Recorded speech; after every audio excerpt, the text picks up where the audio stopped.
Glory to God. Oh, we praise you, Lord. Yeah.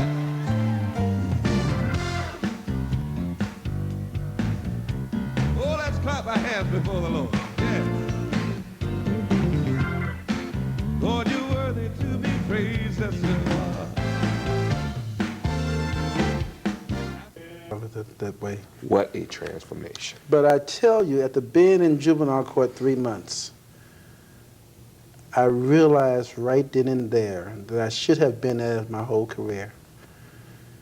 If we are going to save the young folks of our community, that's where it's got to start. Well, it's a tragedy what is going on at the Juvenile Detention Center. Sure. The politics. Yeah. The chaos. Yes. And the problem that I have, anytime I see adults using kids to further their own means, I have a problem with that. You know, the juvenile detention center is not what we want it to be. Right. But it's not what it used to be. Yes. There has been vast improvement in a juvenile detention center. There were times when kids had to sleep on the floor. That don't exist anymore. There were times when kids was not safe there. That doesn't exist anymore. No, it's not what it should be, but it's not what it used to be. There's a lot of improvement that needs to be done. I'll be the first to say that.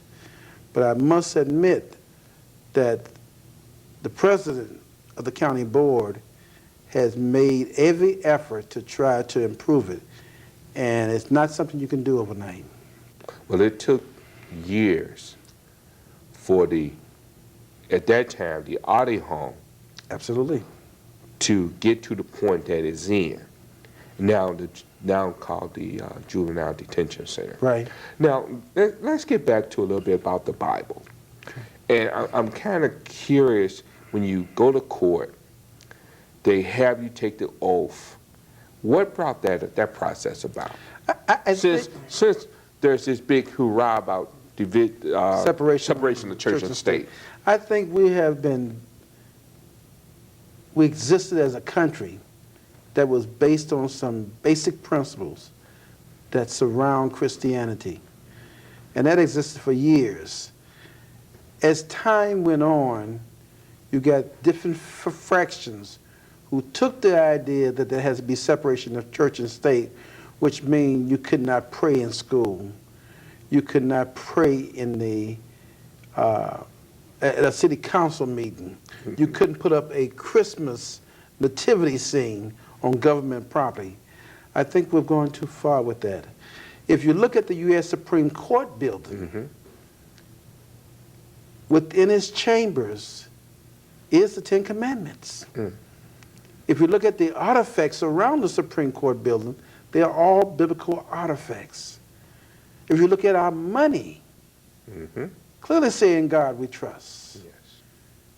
Our society is built on a religious base, and we allow a few people to turn it upside down and change.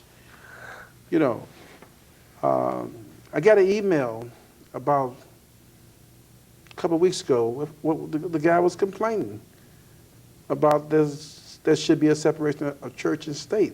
But at what point do we stop and say, wait a minute?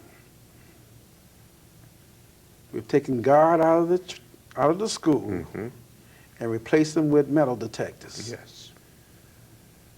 That's so true. Something is wrong. Well, let me ask you this, Yana. You've been on the bench 12 years. No, I've been in juvenile 12 years. I've been on the bench going on 17 years. You heard that, right? 17 years of experience. Why is it so important to have judges from the neighborhood, the community? Why is that so important? It is so important because it is hoped by having judges who look like you, they will be sensitive to the plight. They will understand some of the cultural values that we hold as people. Okay.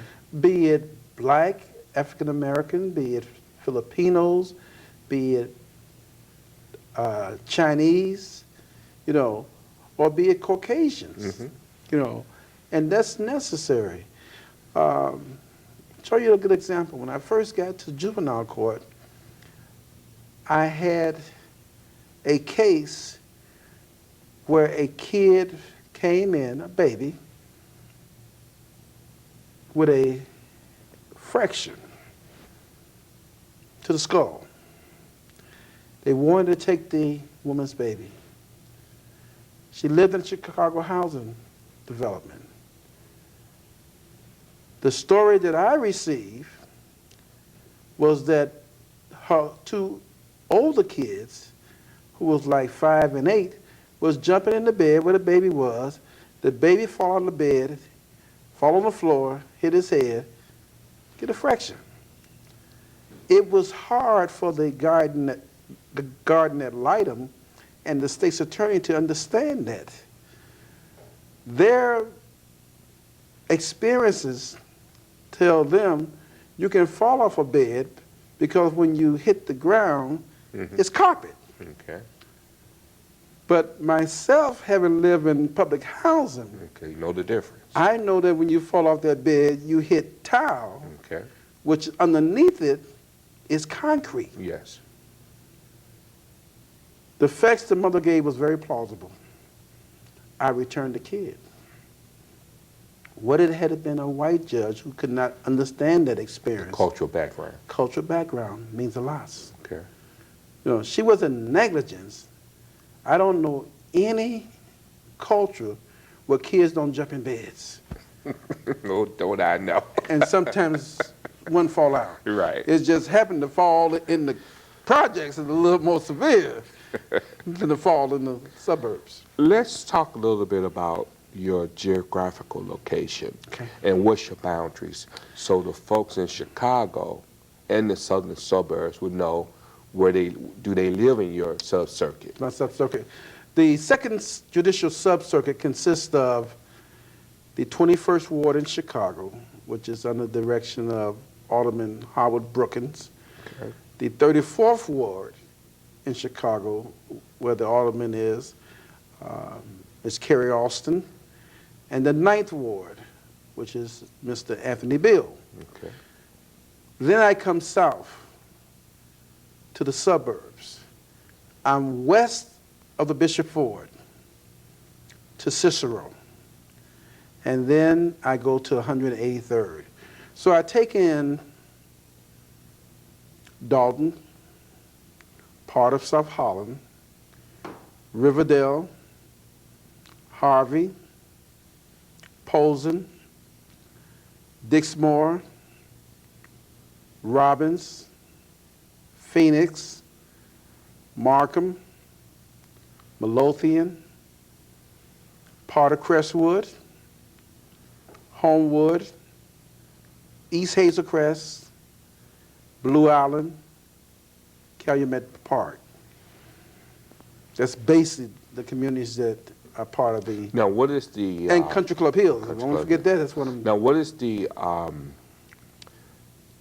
demographics of your sub-circuit? What's the population? The sub-circuits are designed to be 65% of a certain culture. Okay. Second sub-circuit was designed to be a sub-circuit where a black candidate can be elected from there. So I would say that the sub-circuit is approximately 85% minorities and mainly African Americans. Okay. Now, why should